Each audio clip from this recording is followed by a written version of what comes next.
Thank you. Hello, everyone. Good afternoon. Yeah, good afternoon, Halima. Yeah, thank you for joining us today. I'm Halima Aliyu, the business coordinator and strategist at MC Drink Concept Limited. It's my pleasure to welcome you to the fourth edition of African Real Estate and Business Insight. Thank you once again for honoring my invitation to participate in this forum. I'm very much excited to have an excellent lineup of experts who will share their practical insight in order to move the sector forward. So without wasting much time, I'm just going to move forward to our keynote speaker who will be presenting some slides for us. Good afternoon, sir. Professor Kelly Mua. He's the Finance Engineer Director for Finance Operation of the state, Cameroon. Welcome, sir. Welcome and good afternoon. It's my pleasure. I'm going to turn on the video for a bit, just so that you guys can see my face briefly. But for the purpose of, for the want of connectivity, and to ensure the quality for our presentation. So I was saying that Africa's housing and infrastructure gaps present a dual reality, an urgent challenge and general opportunity for strategic capital deployment on the one hand, and innovative solutions that are imperative with a huge housing deficit that surpasses about 50 million units and an annual infrastructure financing gap of over 130 billion by our statistics. This strategic documents would outline a roadmap for unlocking capital and partnership through blended finance, public-private partnerships, and scalable climate resilient infrastructures that may align with sustainable development goals, just to name a few. We all know that when we look at Africa in terms of infrastructure development, we have not even built up to 20% of our infrastructure needs. But if we go by the vision of 2063 of the African Union, what is the dream? What is the big picture? I'm quoting the Africa 2063 vision because that is where we all are converging. It is hoping that Africa will become an emerged country, an emerged continent. An emerged continent simply means we are going to move from what is existing today, which is developing, underdeveloped, all the different names that they have given to us, to also be in a position to sit on the table with others. But if you look at the strategic vision for all the countries of Africa, specifically Sub-Saharan Africa, you see that infrastructure development remains one of the huge areas where spendings are going to take place. And the different countries, are putting different targets and objectives as far as attaining this objective is concerned. For example, if you take the case of Cameroon, they are hoping that by 2035, we'll become a fully emerged country. The case of Gabon was 2040, Nigeria was 2025, and I think that strategic plan has been revised, and the list goes on and the dates go on. So today, we see that the main problem that we are facing in the continent is how do we need housing? Yes. Do we need infrastructure? Yes. But how do we go about it? From the traditional way of building, using local materials, to scaling it up to, skyscrapers, twin towers, intercontinental and intercity railways, and all what you have under infrastructure is something that needs a lot of financing. And that is why today,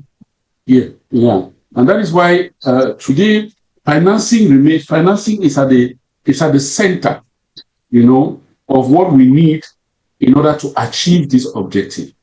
How do we achieve the construction of Africa? How do we meet the vision 2063?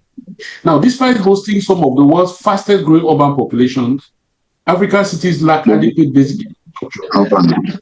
The barriers here include limited access to long-term affordable finance, weak project preparation and bankability, political and currency risks deterrents are some of the major gaps, major risks, major challenges that we are facing.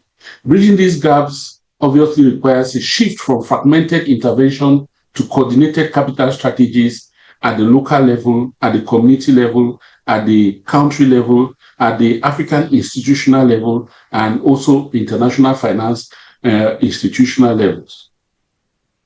Now, what are the innovative financing models that we can look at here in order to come out from some of these challenges? To close the infrastructure and housing gaps, Africa must accelerate the use of, for example, green and social bonds. Why do I hammer on green and social bonds? It's not like I'm leaving out the classical financing instruments that we have in the capital or financial market ecosystem. But because this is where the money for tomorrow lies, this is where we hear our investors, we hear our international bankers, international development institutions keep insisting that we should orientate ourselves to in order to get the finance. Now, without giving an opinion on whether the green and social bonds is what we should be looking at, for me, what I think is how meaningful, how beneficial can this be to us? Yes, Africa wants to become industrialized. Africa wants to become emerged. Africa wants to solve its infrastructure problem, its housing problems, but we must do that in a sustainable and socially impactful manner. Now, green simply means that we should be having climate-friendly colorations in the different infrastructures that we want to build for the continent. Take into consideration our coexistence between, we as humans and also with nature. Social bonds here, we're looking at the impact.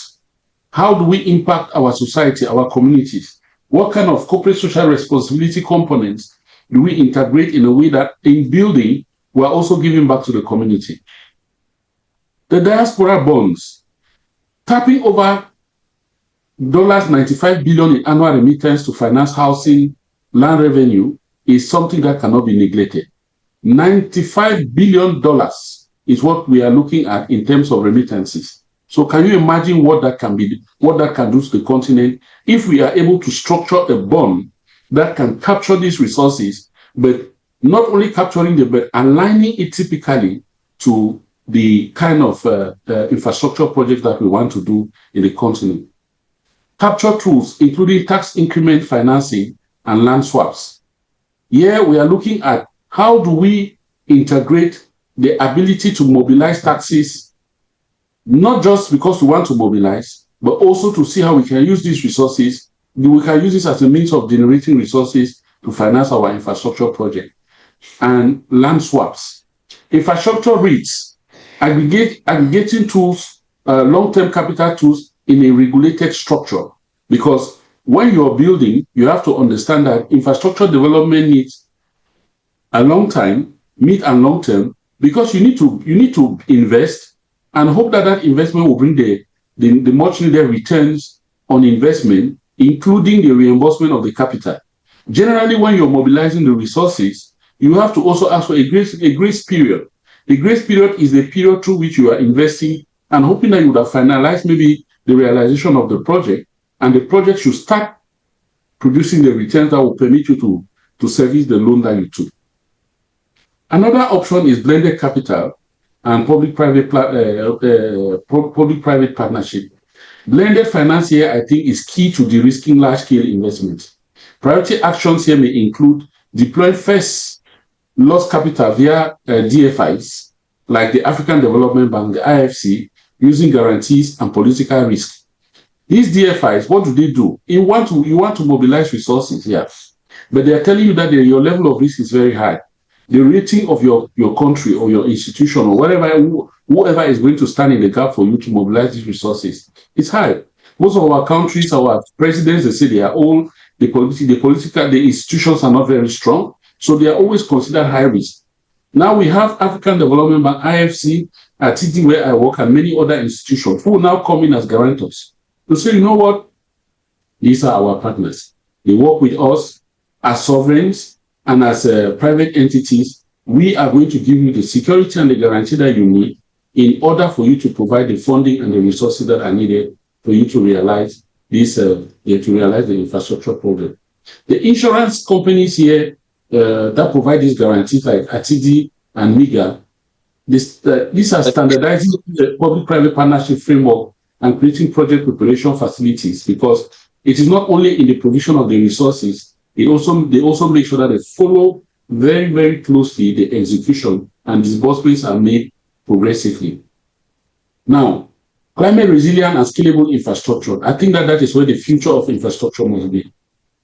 Climate smart and aligned with national climate goals, modular and replicable, achievable projects that can be scaled. This, I think, can be integrated in the local value chains, and it will also help to create a lot of jobs.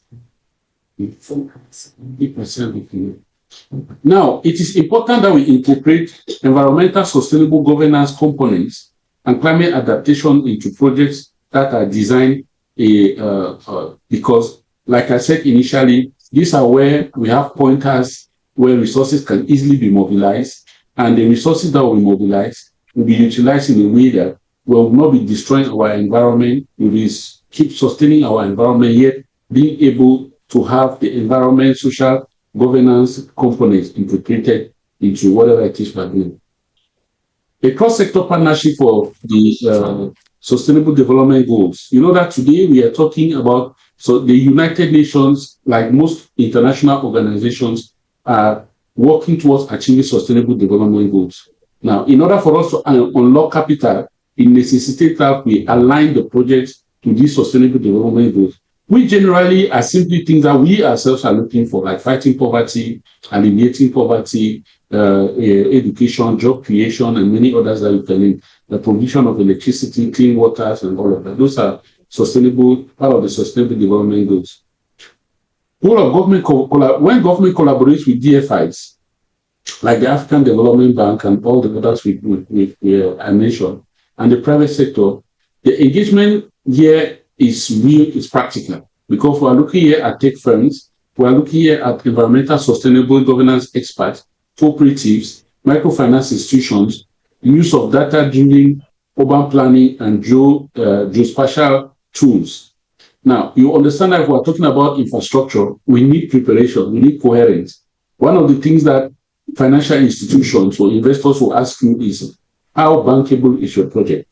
The bankability of a project may be a consequence of a direct return on investment in financial terms, or it may also be measured in terms of impact. What is the impact that the project will bring to the community?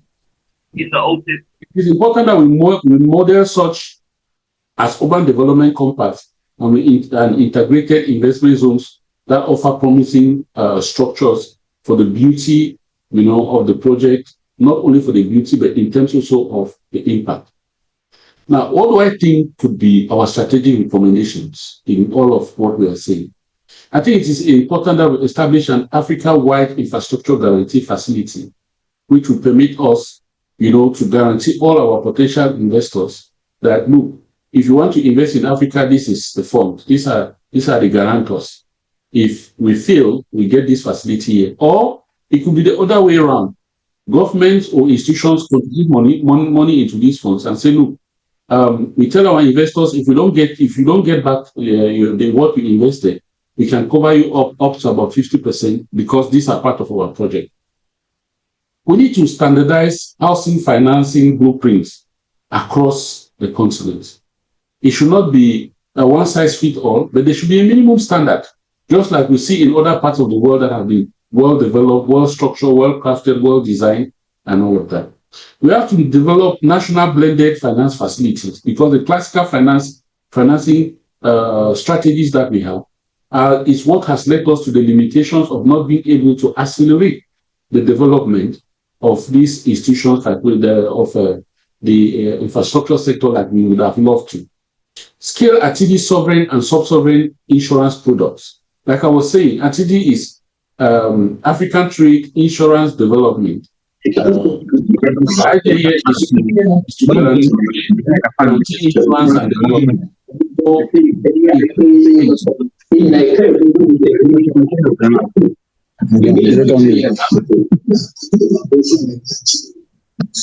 Mobilize sovereign wealth and pension funds. Sorry,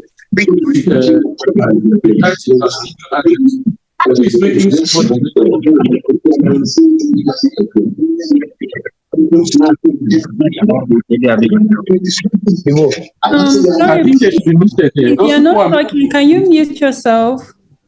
Yeah, okay, I think we're back to normal. So I was saying that we need to mobilize sovereign wealth and pension funds via securitized infrastructure assets, because all of this will help. And we need to also train our young people to get into, professional and technical skills that can permit to help us move in the infrastructure sector. For example, we need more of finance. We need more of finance engineers, people who can add value to finance. We need more of. We need architects.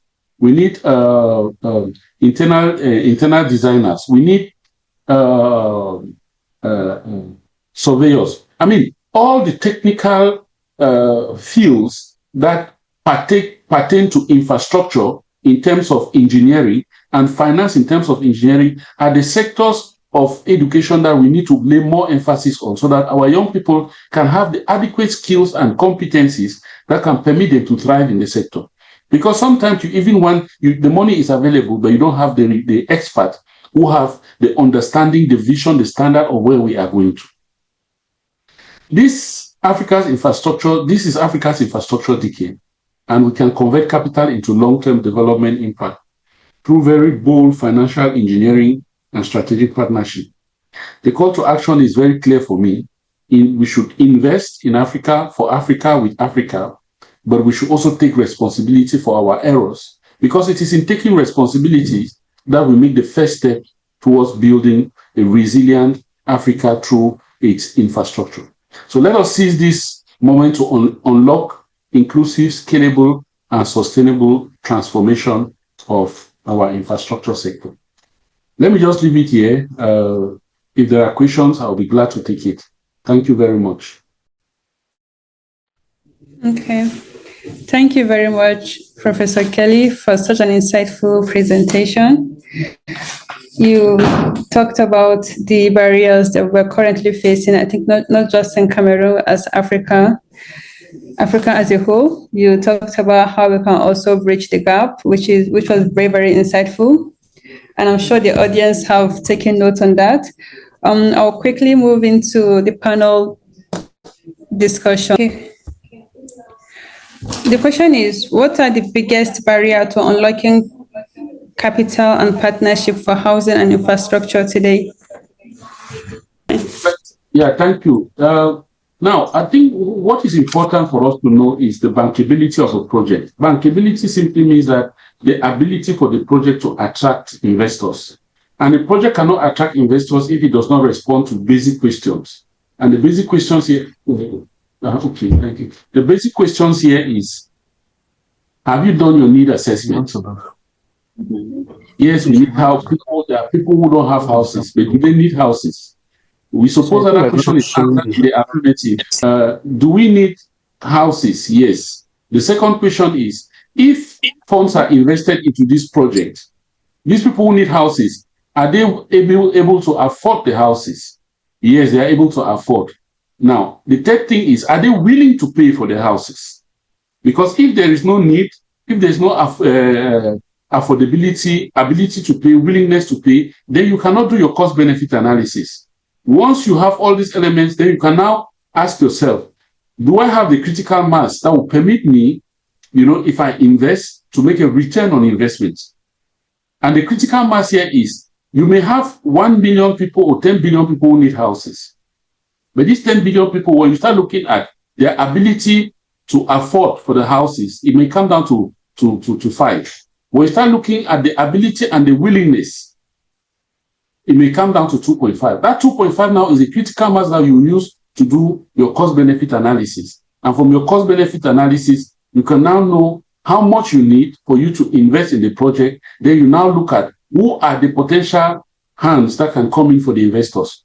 There are investors who come with return on investment, that is banks. They invest their money and then you pay them back. There are investors who need social impact. You have United Nations and all these social international organizations who want a social impact in response. You have government who wants to solve the problem of housing and infrastructure. So all of these tasks, if it is well carried out, it gives you the preparedness that can help you to build a project that is sufficiently bankable for you to meet up. And without this, which is some of the limitations that we are facing, it becomes difficult for us to have financing solutions. Yeah, so I was saying that it is all of these challenges, if we don't take time to do all this baseline analysis, this preparatory work, then obtaining financing would be a huge challenge. So let's start by learning how to do, a bankable business plan that can permit us to convince our investors, be they financial, social, or otherwise. Thank you. Thank you very much, Prof. I think you've touched on looking at the barriers and also the challenges and what we can do differently to attract investors.